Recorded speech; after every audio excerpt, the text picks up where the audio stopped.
Right, I thought it might be useful to someone out there to see one of these gearboxes disassembled and reassembled.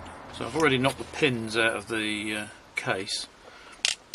I do that with a little small nail, but anything that's the right size would do. So once you've done that, you need to keep the two halves together or the gearbox will fall apart.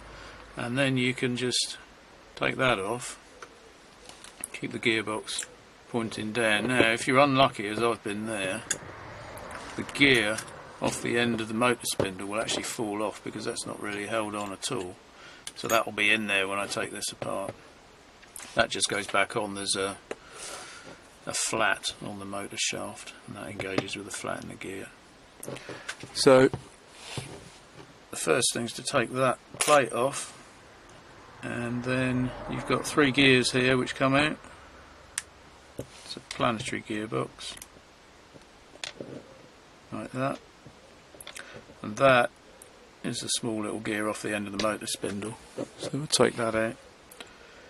Then you've got this which holds the gears and has another gear on the back which engages with the next set of planetary gears, which you can take out. Three of those. Then you've got the outer gear which you can get out. That's quite big. It's got some clutch bits on the back, and then that's a bit harder to get out, but this is the drive for the final screwdriver bit down the bottom there, and down there is the lock which locks the screwdriver spindle, so you can't turn it.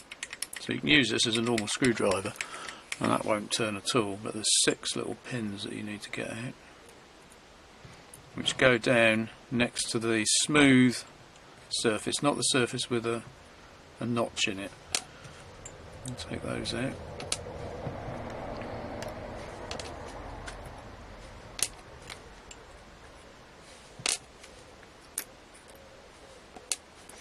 And the outer locking part, I suppose it is, that comes out as well.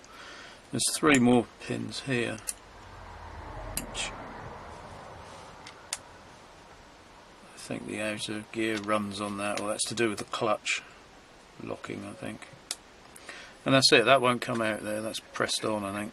So that's as far as it will go. So if you accidentally dropped your gearbox, you'll have a load of bits on the floor and that left inside the housing. So assembly is a reverse of disassembly. So I'll put the 3 pins in.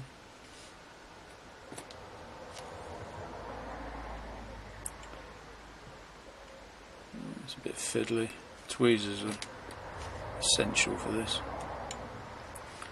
And we can put that back. I don't think there's any special alignment for that, and it's just any way that fits is fine. Then the 6 pins, this can be a bit tricky, but if you lie them down on their side and then tip the end in, I think that's the best way of doing it. You lie it down on its side and then tip like that. It's the best way I've found of doing it anyway, on its side and tip it in. And you can do that either way round.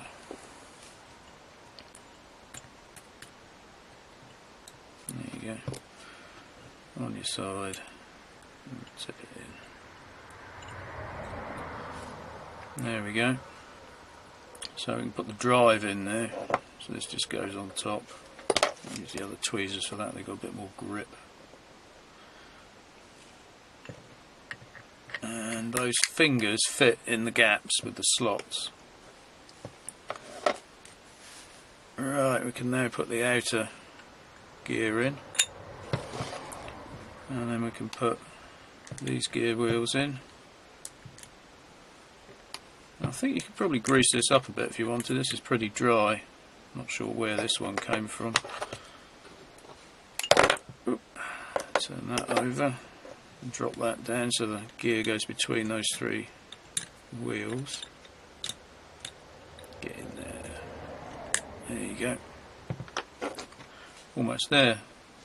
The other 3 gears.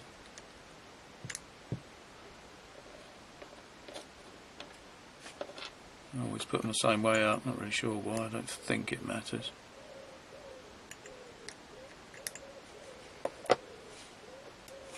And then you can put that plate on. I don't think it matters which way around it goes, there's notches so it doesn't rotate. Then if you put the gear, there's a flat on that which engages with that. So that way around. Let's try that way. Get in there. Let's try that way. There we go. So that is the gear that rotates. And the best way I've found of fitting the two together is you've got a couple of arrows there by the screw and there's a little triangle there for the clutch adjustment.